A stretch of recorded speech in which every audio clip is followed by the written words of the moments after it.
नमस्कार फ्रेंड्स, मी स्मृती देसाई तुम्हा सगळ्यांचं स्वागत करते हाऊस पार्टी टुडे स्पेशल या चॅनलमध्ये.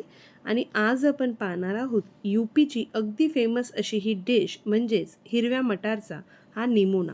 छान अशा कुडकुडत्या थंडीमध्ये वाफाळत्या भातासोबत गरमागरम असा हा निमोना फारच टेस्टी लागतो. आणि सध्या मार्केटमध्ये हिरवे मटार अगदी फ्रेश आपल्याला मिळत आहे, त्यापासूनच आज आपण हा निमोना बनवणार आहोत. चला तर मग आपण ह्याची रेसिपी पाहूया. तर हा निमोना बनवण्यासाठी सगळ्यात आधी आपल्याला एक वाटण बनवायचं आहे. तर हे वाटण बनवण्यासाठी मी इथे कोथिंबिरीचे देठ, काळी मिरी, थोडेसे धने, हिरव्या मिरच्या, आलं, लसूण आणि थोडी कोथिंबीर घेतली आणि ह्याचं आपण वाटण बनवणार आहोत. त्याचप्रमाणे फोडणीसाठी सुद्धा मी इथे काही साहित्य घेतलेलं आहे, ज्यामध्ये घेतलेले आहेत 2 लाल सुक्या मिरच्या, थोडंसं जिरं आणि एक मसाला वेलची. त्याचप्रमाणे सुक्या पावडर मसाल्यांमध्ये मी घेतले लाल काश्मीरी मिरची पावडर, हळद आणि हिंग. एक तमालपत्र तोडून घेतले आणि हिरवे मटार आहेत थोडेसे. त्याचप्रमाणे एक वाटीभर फ्रेश असे हिरवे मटार घेतलेले आहेत. एक टोमॅटो घेतलेला आहे. एक मोठा बटाटा घेतला आहे, तो अशा पद्धतीने कापून मी पाण्यामध्ये ठेवलेला आहे, म्हणजे काळा पडणार नाही. आणि सगळ्यात शेवटी आपल्याला यात घालायचं आहे ते म्हणजे अर्धा टीस्पून एवढा गरम मसाला आणि थोडंसं चवीनुसार मीठ. चला तर मग आता लगेचच आपण सुरुवात करूया. त्यासाठी वाटण तयार करून घेऊया.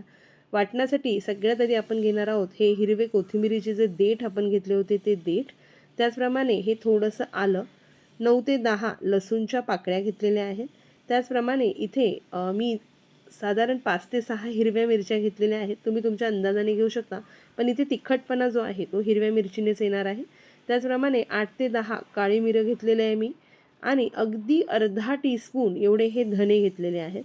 सोबतच इथे घेतलेली आहे हिरवी कोथिंबीर. आता इथे जर तुमच्याकडे हिरवे धने मिळत असतील तर तुम्ही ते वापरले तरीसुद्धा चालेल.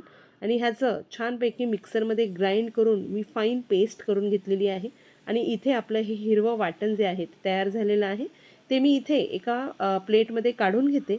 आणि आता ह्याच मिक्सरच्या भांड्यामध्ये आपण जे वाटाणे घेतलेले आहेत एक बाऊलभर, ते पूर्ण मी इथे घेऊन बारीक असे वाटून घेणार आहे. तर फार जाडसर ठेवायचे नाही आहेत आपल्याला, व्यवस्थित असे बारीक करायचे आहेत, मात्र पाणी वापरायचं नाही आहे. हे असेच आपल्याला ग्राइंड करायचे आहेत. तर मी तुम्हाला ह्याचं टेक्स्चर थोडंसं जवळूनसुद्धा दाखवते. तुम्ही पाहू शकता, हे पहा. अशा पद्धतीने मी हे वाटून घेतलेले आहेत.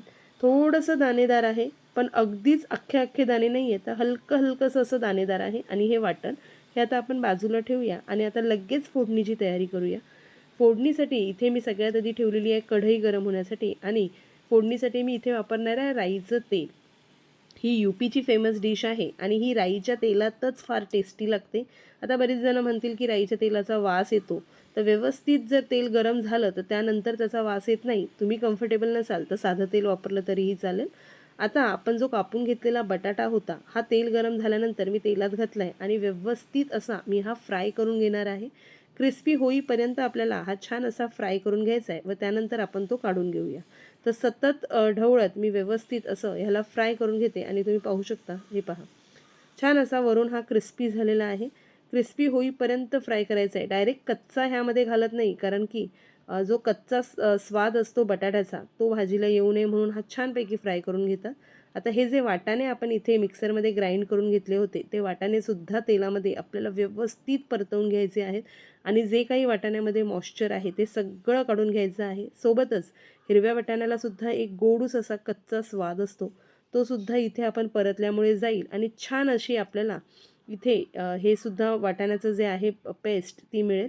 ते पहा, छान ड्राय करून घ्यायची आहे. सतत परतवत आपल्याला ही इथे परतवून घ्यायची आहे. आता इथे मी स्टीलचं भांडं वापरते, तर ही खाली थोडी चिटकते, तर सतत अशाच पद्धतीने ह्याला खरडत मी हे काढून घेते. तुम्ही नॉनस्टिक पॅनमध्ये केलं तर हा प्रश्नच येणार नाही. ते पहा, व्यवस्थित आता हे वाटणसुद्धा मी इथे वाटाणे जे आहेत ते छानपैकी परतवून घेतलेले आहेत. आणि वाटाणेसुद्धा मस्त ड्राय झालेत परतवल्यामुळे. आता हे सगळे जे वाटाणे परतवून झालेत हे सुद्धा मी या बटाट्यासोबत काढून घेते.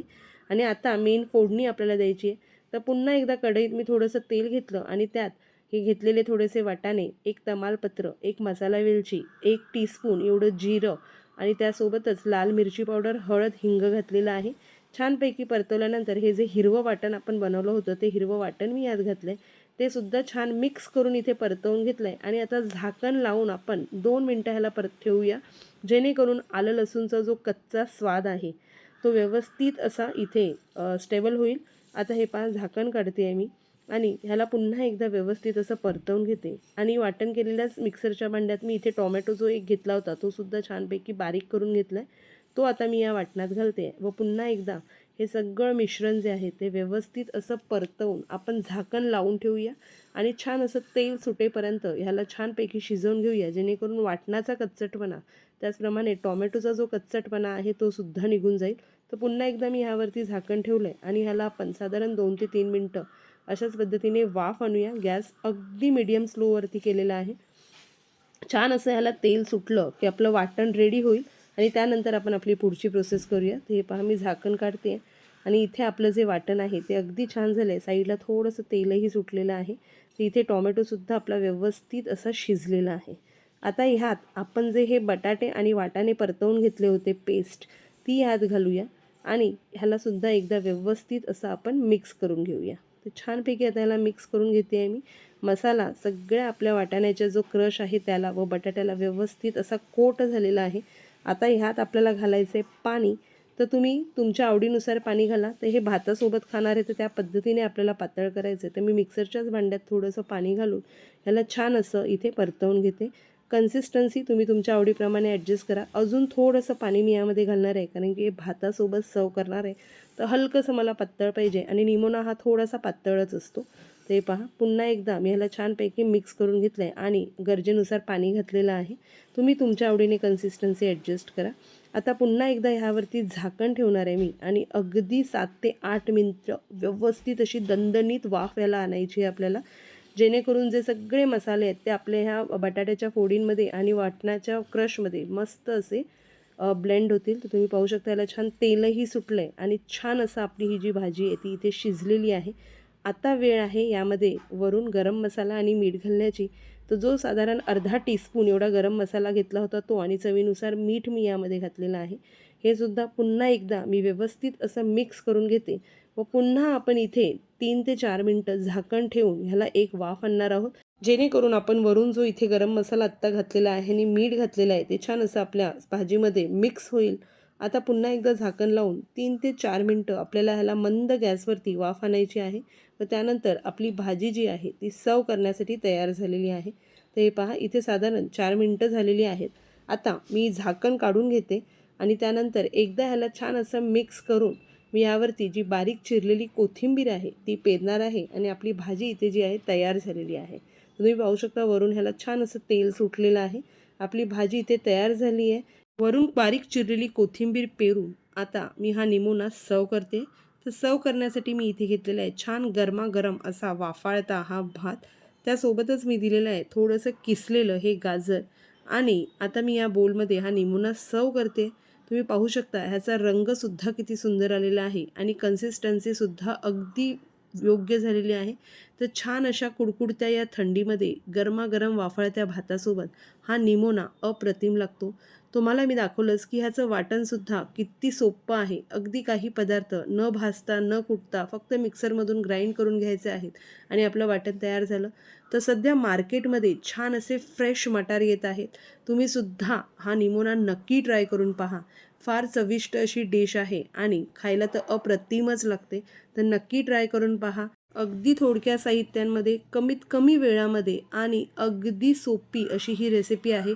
मात्र तितकीच चविष्ट आहे. करून बघा आणि तुम्हाला जर आवडली असेल तर मला कमेंटमध्ये नक्की कळवा. त्याचप्रमाणे तुम्ही जर हा व्हिडिओ पाहत असाल आणि तुम्हाला हा व्हिडिओ आवडला असेल तर ह्याला लाईक आणि शेअर करायला विसरू नका. पुन्हा लवकरच भेटूया. तोपर्यंत एन्जॉय.